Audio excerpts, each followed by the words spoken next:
سب سے پہلے حضرت مفکر اسلام شہزادہ غوث اعظم ڈاکٹر پیر سید عبد القادر جیلانی شاہ صاحب کی ویڈیوز کو حاصل کرنے کے لیے جیلانی میڈیا کے یوٹیوب چینل کو سبسکرائب کریں اور بیل آئیکن کلک کریں۔ ویڈیوز اچھی لگے تو تھمز اپ دیں۔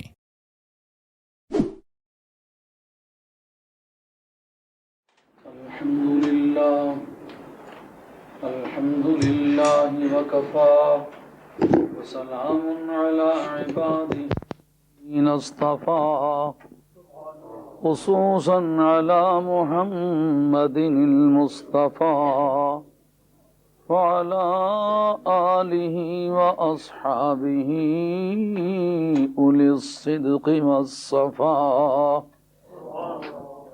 اما بعد فقد قال الله تبارك وتعالى جل جلاله في القرآن المجيد والفرقان الحميد.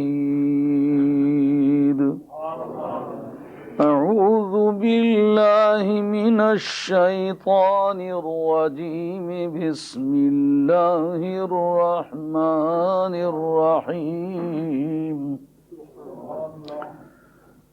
ولا تقولوا لمن يقتل في سبيل الله أموات بل أحياء ولكن لا تشعرون. وقال بعد ولا تحسبن الذين قتلوا في سبيل الله أمواتا. وقال بعد إنما يريد الله ليذهب عنكم الرجس أهل البيت ويطهركم تطهيرا.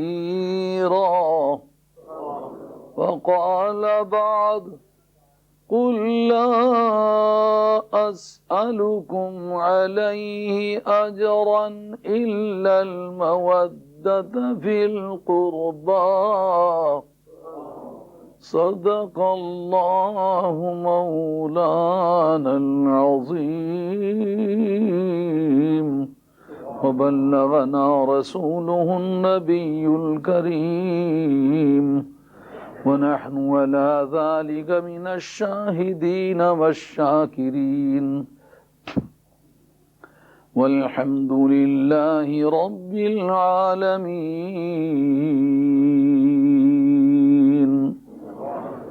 فقد قال الله تبارك وتعالى في شأن حبيبه مخبرا وآمرا إن الله وملائكته يصلون على النبي يا أيها الذين آمنوا صلوا عليه وسلموا تسليما. الصلاة والسلام عليك يا رسول الله وعلى آلك وأصحابك يا حبيب الله. الصلاة والسلام عليك يا رسول الله وعلى آلك وأصحابك يا حبيب الله. الصلاة والسلام عليك يا رسول الله وعلى آلك وأصحابك يا حبيب الله. حاضرین کرام، آج سارے خاندان نبوت کا تذکرہ بالعموم اور خاندان نبوت کے تاجدار نبی پاک علیہ الصلوۃ والسلام کے خاندان کے آخری وارث امام جنت مقام کی شہادت عظمیٰ کا ذکر بالخصوص ہوا چاہتا ہے آپ حضرات نہایت ادب، ذوق، شوق اور محبت کے ساتھ تشریف رکھیے۔ حضرت امام عالی مقام کی جو دیار پاک مدینہ سے روانگی ہے، اس کا خفیف سا منظر میں نے لوٹن میں شروع کیا تھا، تو وقت اختتام پذیر ہو جانے کے باعث اس کو تشنہ تکمیل چھوڑا تھا اور دوستوں سے عرض کیا تھا کہ اگر آپ مہربانی فرمائیں تو سوموار کو تشریف آئیں۔ آج بینک ہالیڈے سنا گیا تھا، تو میں انشاءاللہ کوشش کروں گا کہ اس سے اگلی باتیں آپ حضرات کی خدمت عالی میں پیش کروں۔ تو یہ جاننے کے لیے کہ امام عالی مقام سے دیار پاک مدینہ چھٹنا کتنا بڑا حادثہ ہے، کسی بادشاہ سے تاج و تخت کا نکل جانا، ہمایوں اور شیر شاہ سوری کی باہمی چپکلش میں ہمایوں کے ہاتھ سے ہندوستان کے تاج و تخت کا چھن جانا وہ حادثہ نہیں جو امام جنت مقام کی ذات بابرکات سے مدینے کا دامن ہاتھ سے چھوٹنا بڑا حادثہ ہے۔ اس لیے کہ اس کا دنیا فانی میں کوئی مقام ہوگا، دنیا حقیقت میں کوئی مقام نہیں، لیکن دیار پاک مدینہ کا دنیا میں بھی مقام ہے، قیامت میں بھی مقام ہے۔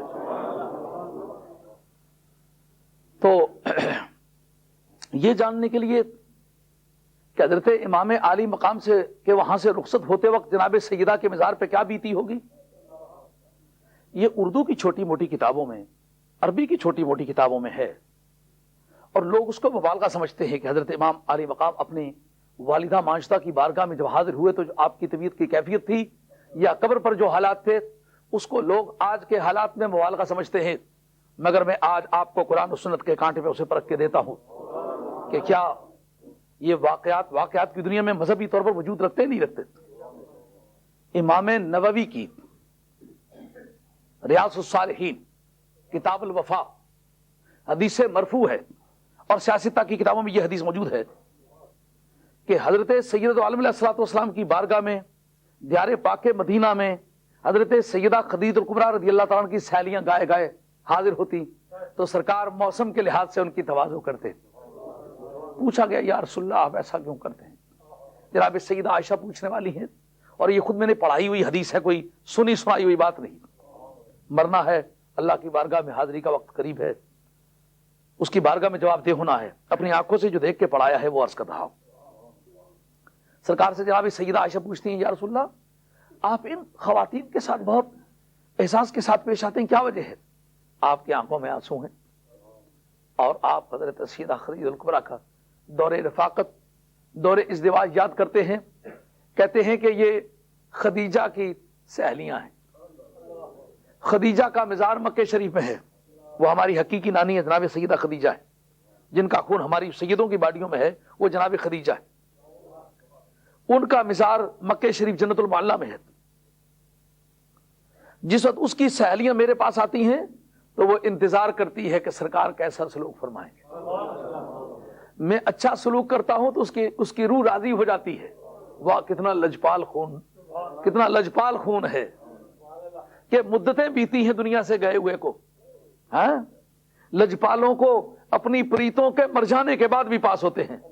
سوال یہ اٹھتا ہے کہ جن کو یہ بات خوش کرتی ہے ان کا مزار کہاں ہے؟ ان کا مزار مکہ شریف میں ہے، اور یہ واقعہ کہاں پیش آ رہا ہے؟ مدینہ طیبہ میں پیش آ رہا ہے۔ ان کو کون بتاتا ہے کہ اس وقت تیری سہیلیاں حضور کی بارگاہ میں حاضر ہیں؟ مجھے یہ تمام اہل علم حضرات اپنے دلوں پہ ہاتھ رکھ کے سوال کر کے اپنے دل سے جو آواز نکلے وہ بتاؤ، وہ کون سی طاقت ہے؟ نبی کو تو وحی کے ذریعے سے اطلاع ہوتی ہے، تو اب وحی کا سلسلہ تو عورت پر نہیں ہوا کرتا۔ اگر وحی اوحینا الی ام موسیٰ تو وہی بمانے الہام ہے، وہی بمانا وہی نہیں ہے جو شرعی طور پر وحی کے معنی ہے، اس معنی میں وحی کسی عورت پر نہیں ہوئی اور نہ قیامت تک ہو سکتی ہے۔ جب وحی کا سلسلہ بھی نہیں ہے تو مانو کہ جبریل کو بھی ان حالات کا علم نہیں ہوتا جو بندگان خدا کے درمیان چلتے۔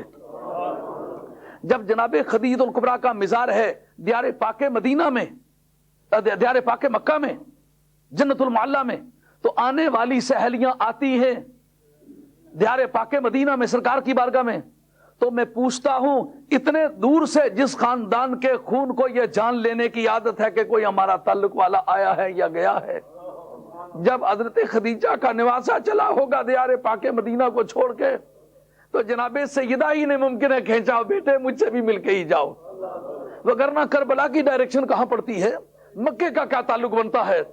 معلوم ہوتا ایسا لگتا ہے کہ نانی جان کہتی ہیں بیٹے اماں سے تو مل لیے ہو، فاطمہ کی قبر کے ساتھ تو گلے لگ کے ملے ہو، تو میں تیری نانی لگتی ہوں، مجھ سے بھی ملے بغیر نہ جائیے، یہ تیری آخری ملاقات ہوگی۔ تو جب مر جانے والوں کو یہ اطلاع ہے کہ کون کہاں گیا ہے، کون کہاں سے آیا ہے، تو میں پوچھتا ہوں جب جناب خدیجہ کی ذات بابرکات کی محبت اتنی گرم جوش ہے اپنی سہیلیوں کے بارے میں، تو جناب سیدہ جب بقیع شریف میں امام جنت مقام حاضر ہوئے ہوں گے، تو جس کی نانی کو 450 میل کی دوری سے اپنی سہیلیوں کی تواضع کا پاس کرنے کی عادت ہے، اس ماں کو اپنے بیٹے کو قبر سے الوداع کرتے وقت کوئی تکلیف نہ ہوئی ہوگی؟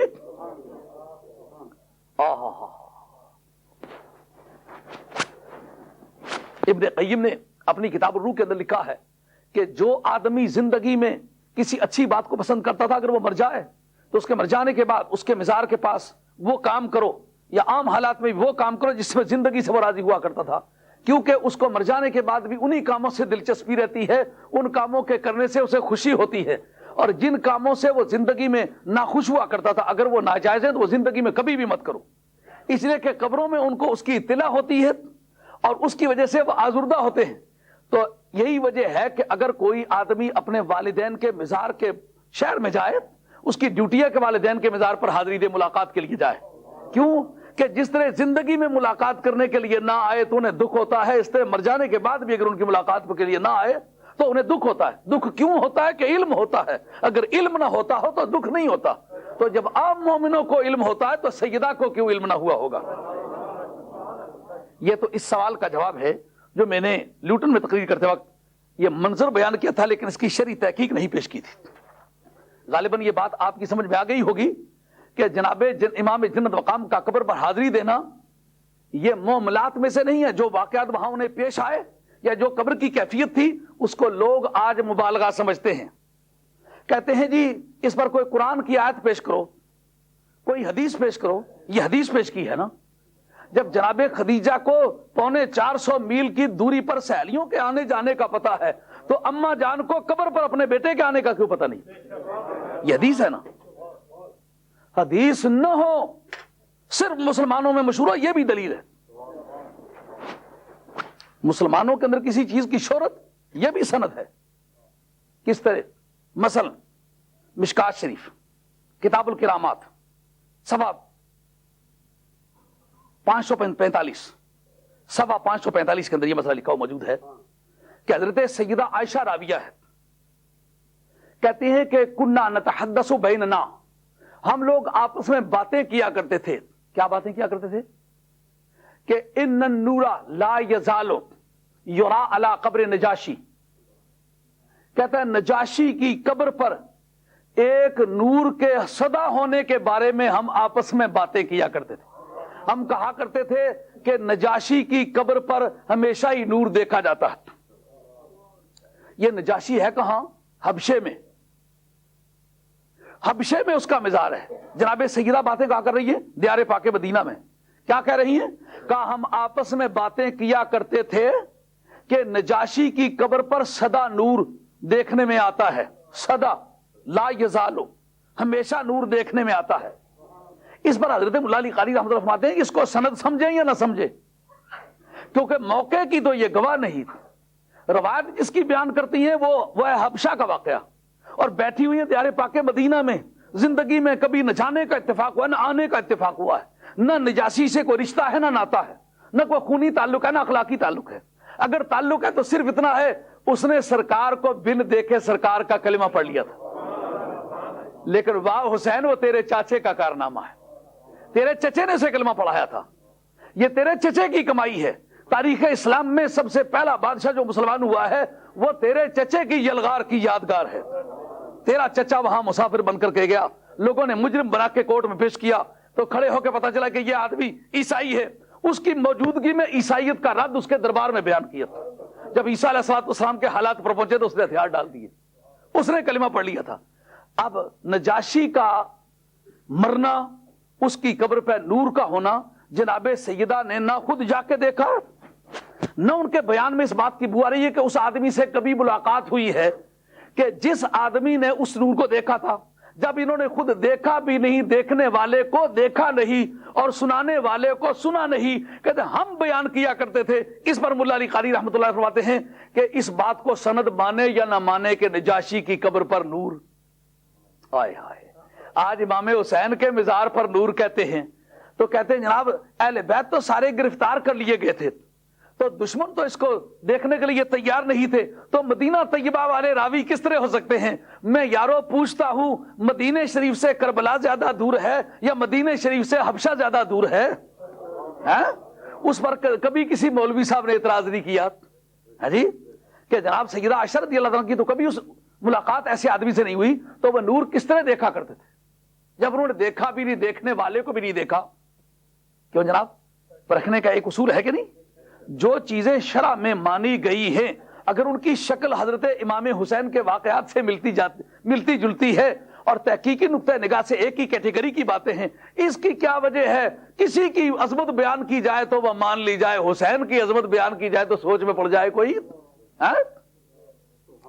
اب یہ سوال اٹھا کہ انہوں نے دیکھا بھی نہیں اور دیکھنے والے کو بھی نہیں دیکھا, تو یہ اس حدیث کو روایت کر رہی ہے, اس حدیث کی کیا قیمت ہے؟ فرمایا یہ معتبرات میں سے ہے. کیوں کہ دیار پاک مدینہ کے ان مقدس بندوں میں اس بات کی شہرت ہے جن کی موجودگی میں وحی الہی آتی رہی, جنہوں نے سرکار کے گیسوئے مشکسا کے تماشے دیکھے, جنہوں نے نبی پاک علیہ الصلوۃ والسلام کے چرہ و دعا کا لطف اٹھایا ہے, جنہوں نے یاسین کے دندان کو مسکراتے دیکھا ہے, جنہوں نے طٰہٰ کے مکھڑے کو جگمگاتے دیکھا ہے, جنہوں نے واللیل کی زلفوں کو لہراتے دیکھا ہے.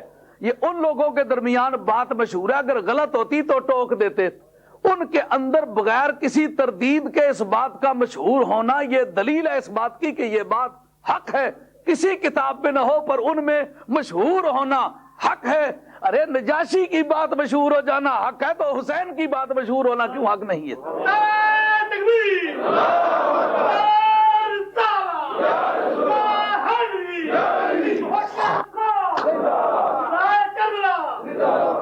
ایک اور سوال اٹھتا ہے کہ واقعات کربلا کے یا راوی حضرت امام زین العابدین اور واقعات کربلا کی یا راویہ حضرت سیدہ ام سلمہ, تو ام سلمہ ان کی سوتیلی نانی لگتی ہیں اور حضرت امام زین العابدین ان کے صاحبزادے لگتے ہیں, تو ان کے یہ انٹرسٹڈ ایویڈنس ہو سکتی ہے, دلچسپی کی وجہ سے انہوں نے اپنے ابے جان کی عظمت بیان کی ہوگی. یاد رکھو جو اپنے بارے میں, اپنے باپ کے بارے میں, اپنے خاندان کے بارے میں, اپنے حسب نسب کے بارے میں جو جھوٹی بات کہے اس کی حدیث کسی بھی بارے میں قابل قبول نہیں ہوتی. اور امام بخاری کے نزدیک سب حدیثوں سے اونچی حدیث امام زین العابدین کی ہے. جو سنیوں میں چوٹی کی کتاب اس کا نام بخاری ہے. بخاری سے پوچھو سب سے اونچی حدیث کون سی ہے؟ فرماتے وہ حدیث جس کو حضرت امام زین العابدین روایت کریں کہ میرے ابا جی امام حسین نے بیان کی تھی, وہ بیان کریں میرے ابا جی حضرت حیدر کرار مولا مرتضیٰ نے بیان کی تھی, وہ بیان کریں کہ مجھے سید الانبیاء صلی اللہ علیہ وسلم نے یوں بتایا تھا. ساری حدیثوں میں اونچا جھنڈا اس حدیث کا ہے. ساری حدیثوں میں اونچا جھنڈا اس حدیث کا ہے جو اس لائن سے ذکر ہو. جی اگر وہ کمزور بات کرنے کی عادت رکھیں تو پھر امام بخاری کے نزدیک ان کی بات کوئی بھی معتبر نہیں ہونی چاہیے, کیونکہ وہ اپنے ابا جی کی بات خود کر رہے ہیں. اور جناب ام سلمہ کی بھی یہی حالت ہے, کسی آل جرح نے اس پر جرح نہیں کی, لیکن اگر صرف رشتہ داری کے الزام میں ان کو چارج کرتے ہو تو آؤ ایک اور بات بتاؤں. مشکات شریف باب الکرامات, وہ حدیث ساریہ جو ہے اس کا راوی کون ہے؟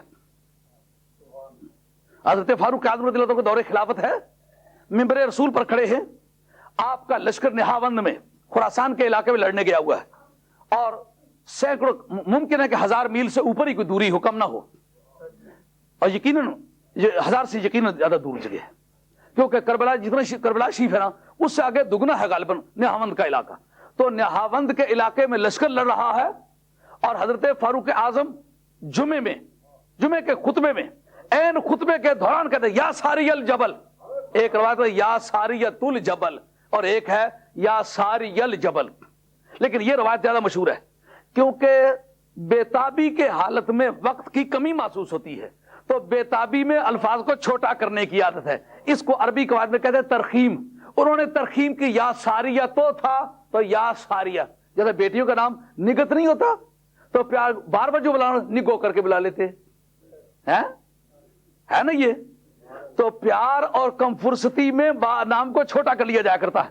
تو حضرت فاروق اعظم کہتے ہیں یا ساریہ یا ساری الجبل, ہے تو نام یا ساریہ تو ہے. ایک روایت میں ساریہ تو بھی ہے لیکن زیادہ مشہور یا ساری الجبل ہے.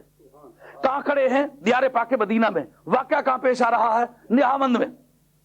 نہاوند کی دوری پر آنے والے انہوں نے بتایا کہ دشمن ہمیں مارا چاہتا تھا, دشمن پچھلی طرف سے آ گیا تھا. جس وقت ہم نے یہ آواز سنی کہ کوئی ٹاپ آف وائس سے بول رہا ہے, آواز کی چوٹی پر بول رہا ہے اور بالکل قریب آواز سنائی دی, ہم نے کہا یہ تو فاروق اعظم کی آواز ہے.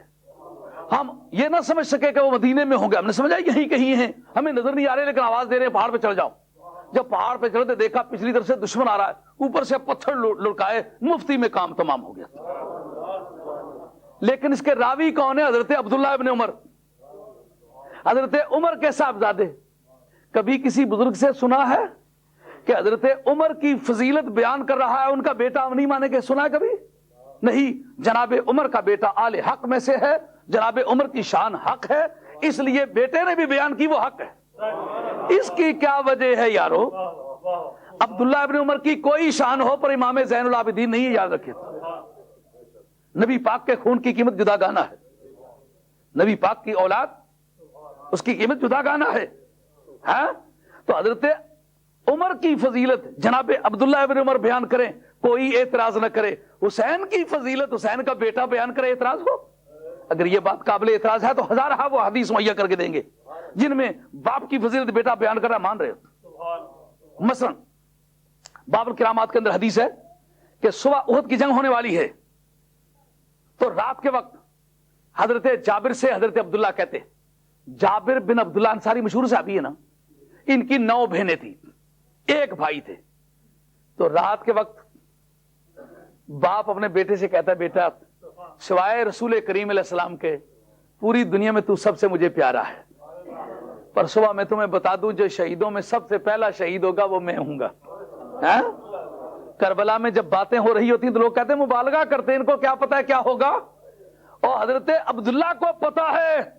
حضرت عبداللہ کون ہیں؟ سرکار کے جوتے چومنے والے. حسین کون ہے؟ سرکار کی زبان چومنے والا. حضرت عبداللہ کون ہیں؟ سرکار دو عالم علیہ الصلوۃ والسلام کے جوتے اٹھا کے چلنے والے. حسین کون ہے؟ جو مورے نبوت پر بیٹھنے والا.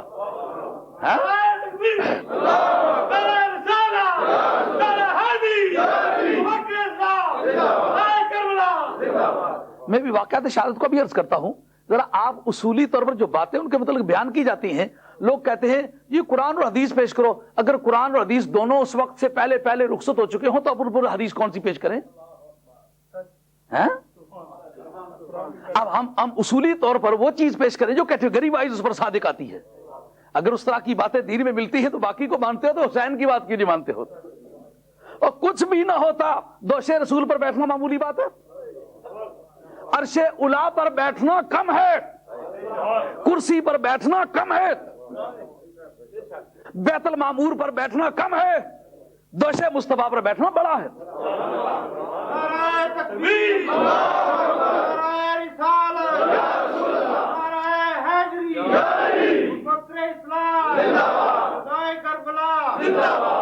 تو یہ بات اصولی طور پر آپ لوگوں کے ہاتھ آ جانی چاہیے کہ اگر امام حسین کی عظمتوں کی روایت امام زین العابدین کرے رضی اللہ تعالیٰ عنہ تو انٹرسٹڈ ایویڈنس میں دھڑے کی شہادت سمجھ کر اس پر گفتگو کی جائے تو پھر جناب فاروق اعظم رضی اللہ تعالیٰ عنہ کی وہ فضیلتیں جو ان کے صاحبزادے بیان کریں گے پھر وہ قابل اعتراض ٹھہریں گی.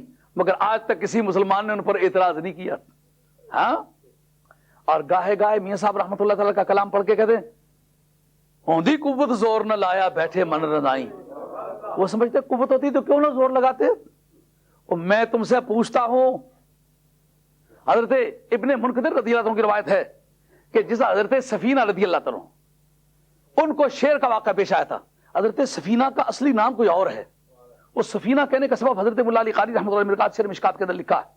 فرماتے ایک مرتبہ کسی سفر پر جا رہے تھے تو راستے میں جاتے جاتے کچھ شعبی ایسے ہوتے ہیں جو ڈھیلے ڈھالے کھانے پینے کے بہادر ہوتے ہیں لیکن کام کے ذرا سست ہوتے ہیں. تو یہ ہر سوسائٹی میں کوئی نہ کوئی ایسا ڈھیلا آدمی ہوتا ہے. وہ اتنے تھک گئے کہ اب وہ چلنے میں دقت محسوس کریں. انہوں نے کبھی اپنی تلوار پھینک دی, کبھی اپنی ڈھال پھینک دی, کبھی ذرا بختر پھینک دی. وہ جو پھینکتے گئے وہ صحابی ساتھ تھے اٹھاتے گئے. ان کا سرکار کا سفر خراب ہوتا ہے, یار مجھ پر رکھتے جاؤ. وہ سارا سامان لے کے ان پر رکھ دیا. تو جب وہ سامان کو اٹھائے ہوئے چلتے ہوئے نظر آئے تو کہتے ہیں کہ تو اس طرح لگتا ہے جیسا کشتی ہوتی ہے, سفینہ ہے.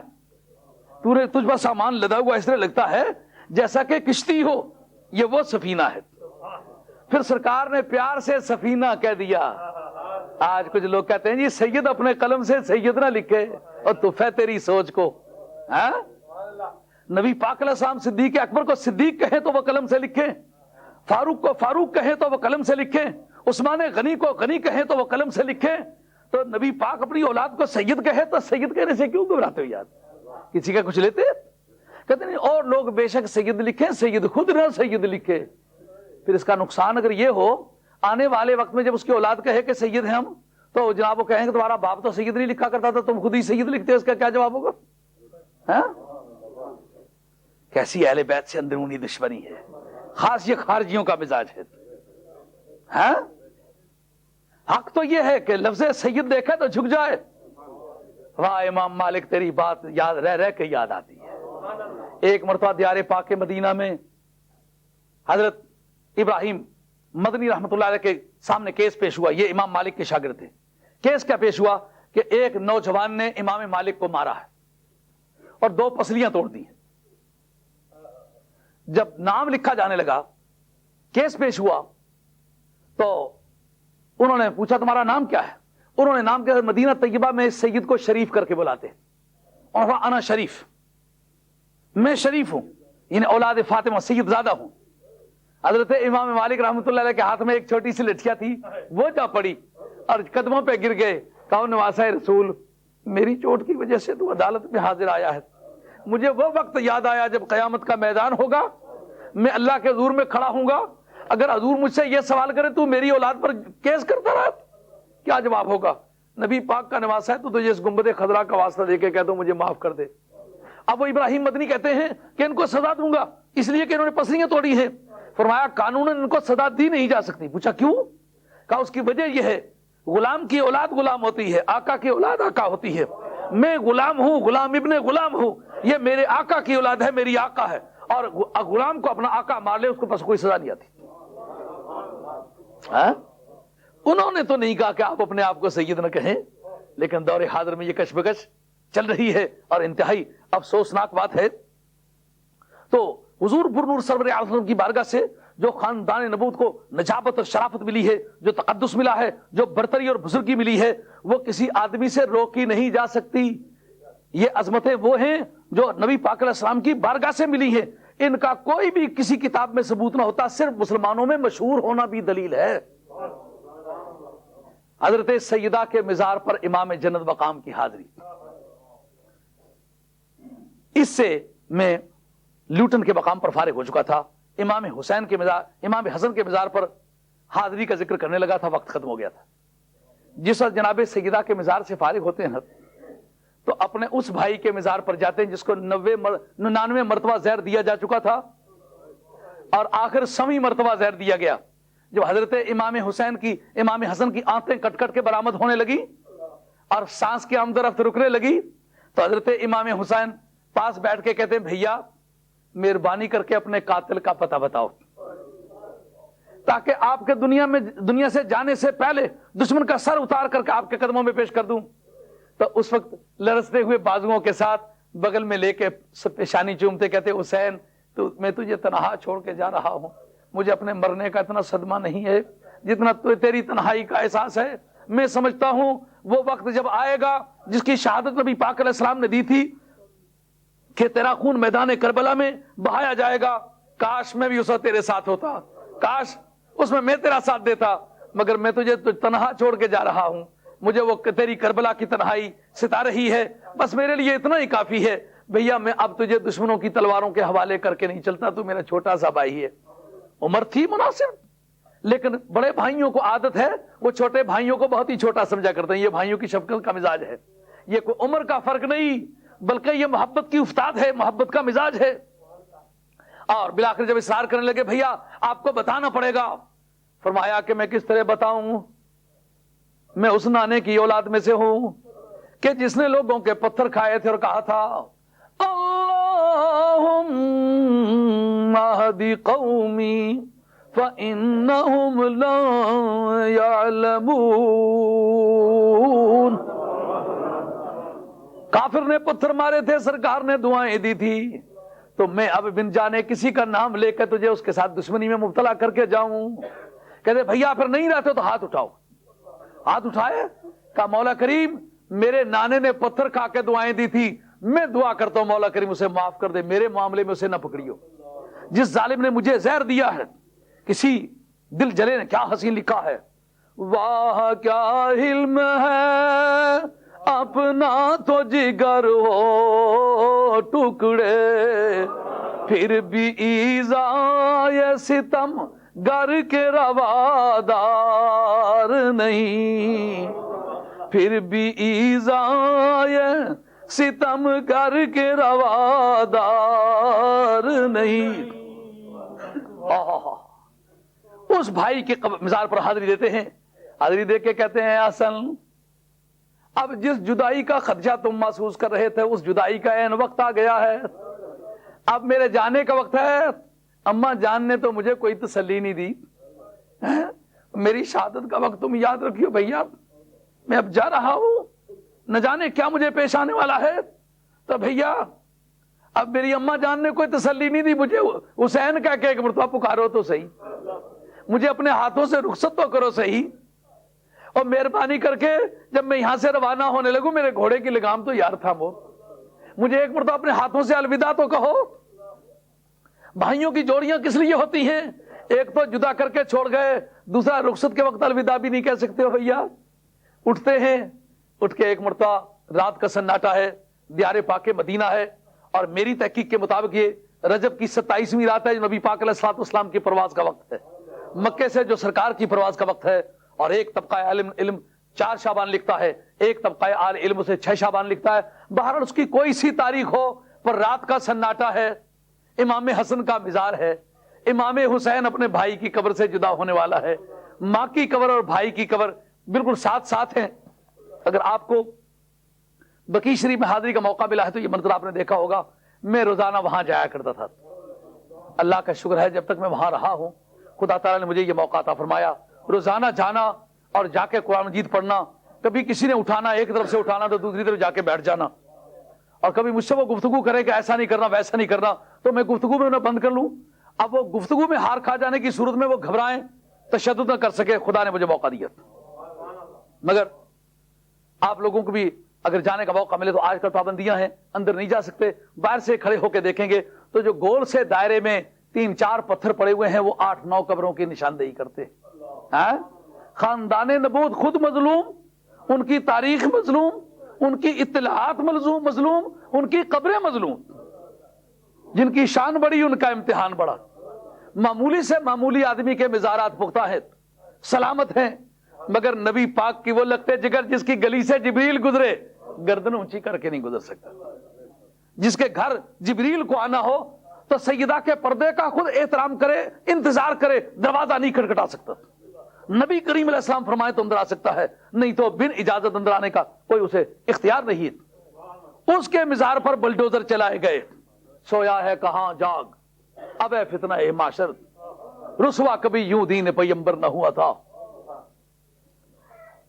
جس کے تقدس پر آپ حیران ہوں گے کہ ساری دنیا حضور کی بارگاہ میں آئے سرکار بیٹھے ہوئے، صدیق اکبر آئے سرکار بیٹھے ہوئے، فاروق اعظم آئے سرکار بیٹھے ہوئے، عثمان غنی آئے سرکار بیٹھے ہوئے، جبریل آئے سرکار بیٹھے ہوئے، اسرافیل آئے سرکار بیٹھے ہوئے، لیکن خاتون جنت آئے تو سرکار تعظیماً کھڑے ہو جائے، جس کے تقدس کا یہ عالم ہے کہ دونوں جہانوں کا میر و مختار، جس کی تعظیم کے لیے کھڑا ہو، اس کے مزار پر بلڈوزر چلانا یہ پتہ نہیں کس جگر کا کام ہے۔ جب قیامت میں یہ باتیں کھلیں گی تو پھر پتہ چلے گا یہ ہوا کیا تھا۔ حضرت امام حسن رضی اللہ عنہ کے مزار پاک سے حاضری دے کے رات کی تنگی کو محسوس کرتے ہیں، واپس گھر کی طرف آتے ہیں۔ آپ نے وہ ملیبو کو دیکھا ہوگا جو دیار پاک مدینہ میں نبی پاک علیہ الصلوۃ والسلام کے گنبد خضرا کے شمال جنوب مشرقی کونے میں جو کالا سا مکان ہے جس کو بیت الحسن آج کل کہتے ہیں، جہاں آج لائبریری ہے، یہ وہ جگہ ہے جس سے ہمارا خاندان آخری مرتبہ وہاں سے دیار پاک مدینہ سے مسافر بن کے چلا ہے۔ تاریخ بتاتی ہے اگر کوئی آدمی وہاں جائے نا، آپ ان پتھروں کے پاس کھڑے ہو کے دیکھیں، درد بیدار ہوتا ہے۔ خاندان نبوت کے مظلوموں کی روایتیں ان پتھروں کے پاس میں محفوظ ہیں، اور جو آدمی ذوق اور شوق اور محبت کے ساتھ اس مکان کی بھی زیارت کر، اس کے دل کی کیفیت بدل جاتی ہے۔ اس کا نام آج بھی کاغذات مال میں بیت الحسن ہے۔ وہ لائبریری بنی ہوئی ہے، یہ جبل ایر کے پتھر لگے ہوئے ہیں، جس کو کنیٹ آپ کہتے ہیں نا پنجابی میں، کنیٹ ایک پتھر کی قسم ہے جس کے بیچ سوراخ سے ہوتے ہیں، تو وہ اس طرح کا پتھر ہے، اس کا نام ہے جبل ایر۔ اس کے پتھروں سے وہ مکان تعمیر ہے، آج کل لائبریری ہے۔ اس گھر سے روانہ ہونا ہے، ساتھ ہی سرکار دو عالم علیہ السلام کو گنبد خضرا ہے۔ جب وہاں سے واپس آئے تو نبی پاک علیہ الصلوۃ والسلام کی بارگاہ میں جا کے حاضری دی، اور سرکار کے روضہ مبارک کے سامنے جا کے کھڑے ہوتے ہیں، منہ کی طرف منہ کرتے ہیں کہ یا رسول اللہ، یہ آپ کا وہ لاڈلا حسین ہے جس کی دلجوئی کے لیے آپ نے ہر ممکن کام کیا، جس کی دلجوئی کے لیے آپ نے نمازوں کے سجدے لمبے کیے تھے۔ آج آپ کا مدینہ چھوڑ کے حسین جا رہا ہے، آج آپ کی فاطمہ بھی میرے ساتھ جانے کے لیے تیار نہیں یا رسول اللہ۔ اور اے رسول کریم علیہ الصلوۃ والسلام، وہ حجرہ طیبہ جو جہاں آپ نے فاطمہ کو رخصت کیا تھا وہ آپ کی بغل میں ہے، اب حسین جا رہا ہے، یہ میری اماں کی امانت ہے یا رسول اللہ، میرے ماں کے تقدس کو پامال نہ کیا جائے۔ اب حسین تو مسافر ہو کر کے جا رہا ہے، لیکن سیدہ کا حجرہ پیچھے تنہا رہ رہا ہے، اور یا رسول اللہ میری سغرا بھی پیچھے تنہا ہوگی، آپ کے گنبد خضرا کے سوا میری سغرا کا کوئی سہارا نہیں۔ اب میں یہاں سے جانے لگا ہوں، اور اٹھ کے نگاہیں نجف اشرف کی طرف جاتی ہے، اے مولا مرتضیٰ، اے بدر و حنین کے شیر، اے عظمت مصطفیٰ کو تحفظ دینے کے لیے پہلی تلوار مارنے والے شمشیر زن، اے جناب محمد مصطفیٰ کے اکھاڑے کے شیر، اے وہ مرد خدا جس کی تلوار دنیا میں کسی انسان نے نہیں سہی، جس کو تلوار ماری وہ گیا، اے مولا مرتضیٰ، اے بارگاہ رسالت کی یونیورسٹی کے وائس چانسلر، جس کے برابر کا امت مسلمہ میں کوئی عالم پیدا نہیں ہوا، قیامت تک پیدا نہیں ہوگا، آج مجھے بتاؤ حسین کس کا ہاتھ پکڑ کے جائے؟ بے شک تم نے یوم بنی ہاشم کو للکارا تھا، ہاشمیوں کو کہ آؤ، جس آدمی کا جی چاہتا ہے، جس نے تلوار کا نام لیا ہے، میرے میدان میں نکلے، پر تیرے سامنے تیری بغل میں دونوں جہان کے سردار کھڑے تھے کہ نہیں کھڑے تھے؟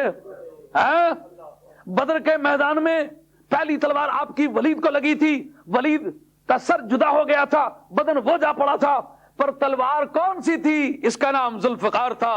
وہ کس نے دی تھی؟ محبوب کبریا نے ریشے بدر سے نکل کے ایک مرتبہ ہاتھ میں وہ تلوار پکڑائی تھی۔ اے میرے ابے، ایک مرتبہ مہربانی کر، تلوار یہ میرے ہاتھ میں ہے، وہ ذوالفقار میرے ہاتھ میں ہے، اور مہربانی کرو میرا نانا بھی اور تم بھی دونوں مل کے تلوار تو میرے ہاتھ میں پکڑاؤ۔ اب میرے جانے کا وقت ہے، تم بدر میں روانہ ہونے لگے تھے تو تجھے میرے نانا جان نے روانہ کیا تھا، آج میری روانگی کا وقت ہے، مجھے بھی روانہ کرو۔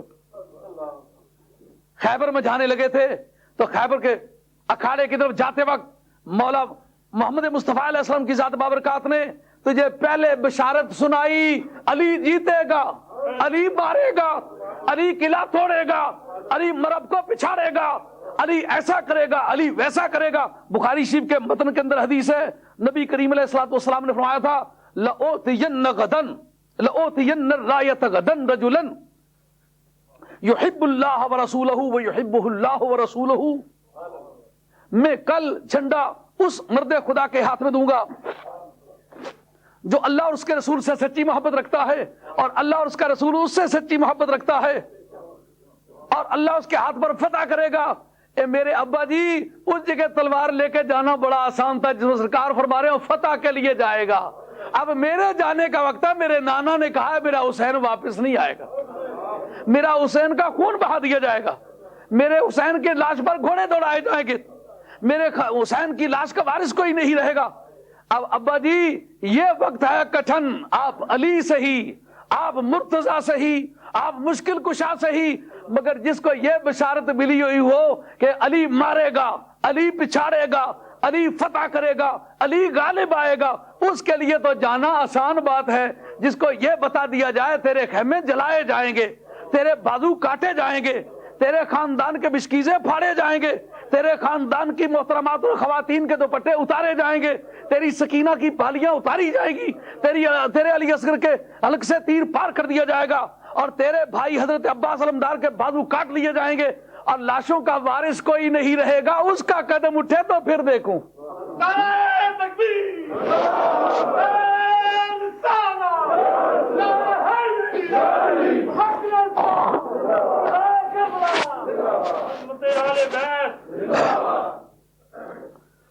تو جناب سید عالم علیہ السلام کے مزار پر حضرت امام حسین ہے اور اپنے نانا جان سے باتیں کر رہے ہیں۔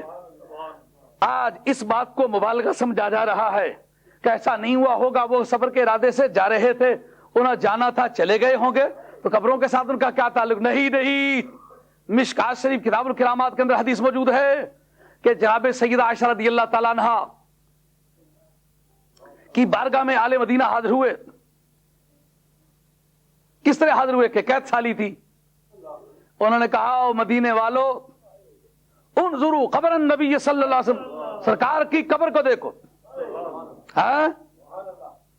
ہے کیا قید؟ بارش نہیں آ رہی، پانی نہیں برس رہا، زمین سے سبزہ نہیں اگ رہا، جناب سیدہ کی بارگاہ میں حاضر ہوتے ہیں تو جناب سیدہ کہتے ہیں انظروا قبر النبی صلی اللہ علیہ وسلم، سرکار کی قبر دیکھو۔ آج تو قبروں سے روکنے والی مخلوق اور قبروں کو ہموار کر کے زمین سے برابر کر دینے والے بدنصیب جنی صفت انسان، بجگوں کے اقربا، ان سے کوئی پوچھے کہ اگر تم اس موقع پر موجود ہوتے، جناب سیدہ کہتے انظروا قبر النبی صلی اللہ علیہ وسلم، سرکار کی قبر دیکھو۔ اب کسی سے ابھی نے کہا کہ آئی ہوئی ہے قید سالی، چاہیے بارش، قبر کے بیچ میں کیا پتی ہے، مگر انہیں یہ بات سمجھ میں آ گئی تھی کہ سارے جہان کا ملجا و ماوا، ساری کائنات کا پناہ دہندہ، ساری کائنات کا شفیع، ساری کائنات کے دکھیوں کا سہارا، بے انیسوں کا انیس، بے جلیسوں کا جلیس، بے کسوں کی جائے پناہ جناب محمد مصطفیٰ علیہ السلام کی ذات بابرکات ہے۔ گئے تو کہنے لگے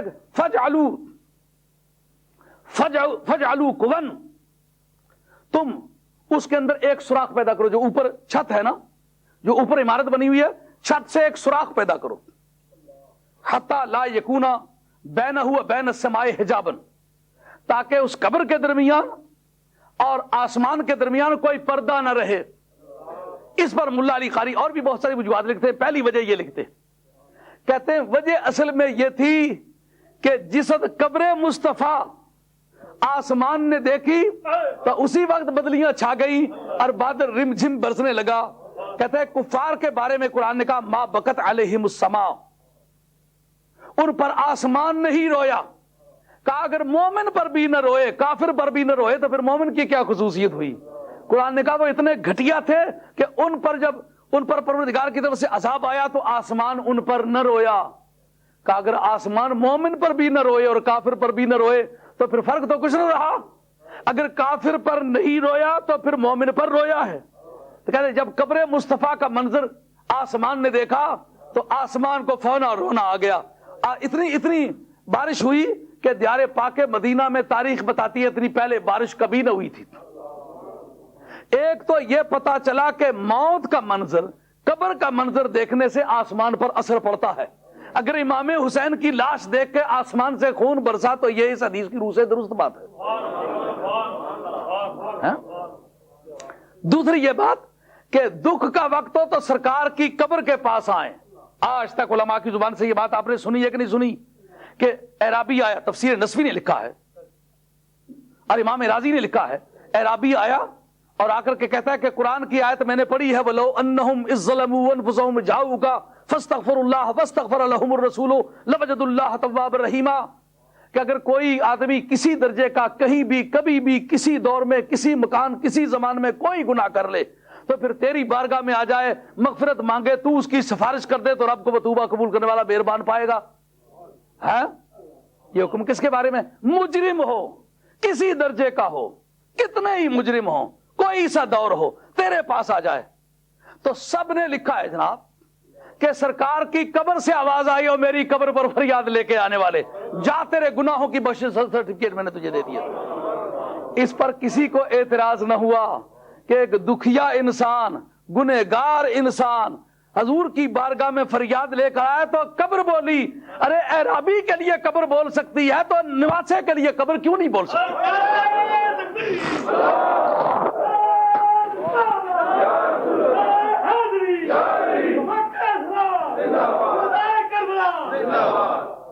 ہے نا بات ہے؟ ان باتوں کو لوگ کہتے ہیں جذباتی باتیں لوگوں نے گھڑ لی ہیں. نہیں, اصل میں بات یہ ہے غریبوں کی باتیں لکھتے ہوئے بھی لوگوں کو دقت ہوتی ہے. خاندان نبوت کا وارث کوئی نہیں رہ گیا, اس لیے ان کی روایتیں بھی کمزور, ان کے بیانات بھی کمزور, اور جس کے متعلق کوئی بات کی گئی ہے کوئی معترض نہیں. اس کی کیا وجہ کہ خاندان نبوت کی عظمت کی کوئی حدیث ہے, اس حدیث پر اعتراض ہے, کوئی روایت ہے, اس روایت پر اعتراض ہے, کوئی کتاب ہے, اس کتاب پر اعتراض ہے. میں یہ پوچھتا ہوں اعرابی کے لیے بولنا ثابت ہے کہ نہیں؟ قبر بولی کہ نہ بولی؟ اب اعرابی کا وزن زیادہ ہے یا دوش مصطفیٰ کے سوار کا وزن زیادہ ہے؟ گنہگار ہو کے آئے تو بھی قبر بولے, تو پرہیزگار ہو کے آئے تو پھر کیوں نہ بولے؟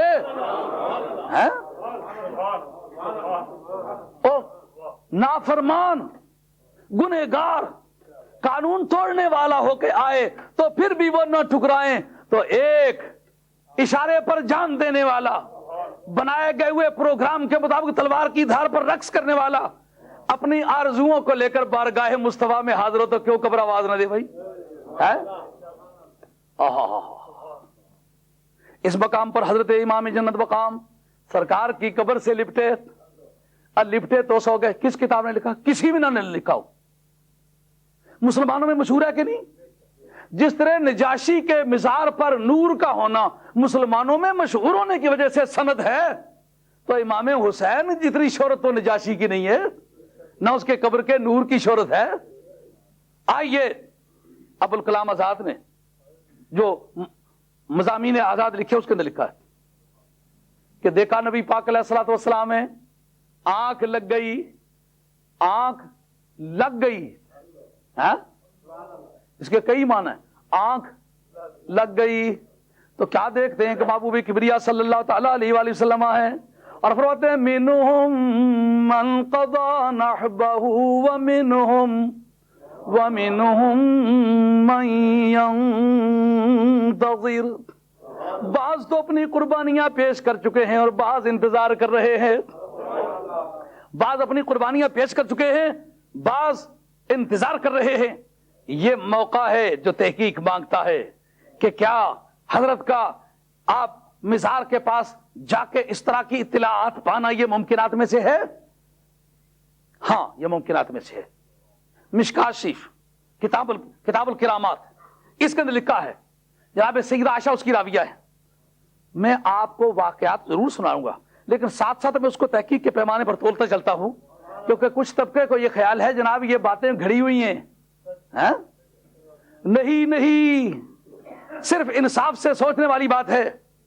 حضرت سیدہ عائشہ راویہ ہیں, فرماتی ہیں کہ سرکار کا جب انتقال ہوا تو ہم سب میتوں کے کپڑے اتار کے ان کو غسل دیا کرتے ہیں. سوال اٹھا کہ اب سرکار کا کرتا مبارک اتاریں, سرکار کو بے حجاب کر کے غسل دیں کہ نہ دیں. اس میں اختلاف ہو گیا. ایک طبقہ کہتا ہے کہ کسی ایک آدمی کا کرتا بھی اتارے بغیر غسل سرکار کے دور میں نہیں دیا گیا. تو جب اس کی ایک بھی پریسیڈنٹ موجود نہیں ہے, سرکار نے نہ فرمایا ہے نہ اجازت دی ہے, نہ کرتے کو دیکھ کر کے سرکار نے خاموشی اختیار کی ہے, نہ خود اپنے عمل سے کسی کو تعلیم دی ہے, تو پھر بتاؤ کس دلیل سے ہم کرتا نہ اتاریں؟ جی اب یہ جو حاج کا سوال ہے کہ قرآن میں ہو موجود, حدیث میں ہو موجود, قرآن کا دور بھی ختم ہو گیا, حدیث کا دور بھی ختم ہو گیا, اب کس طرح فیصلہ ہو؟ بات سمجھ آئیے؟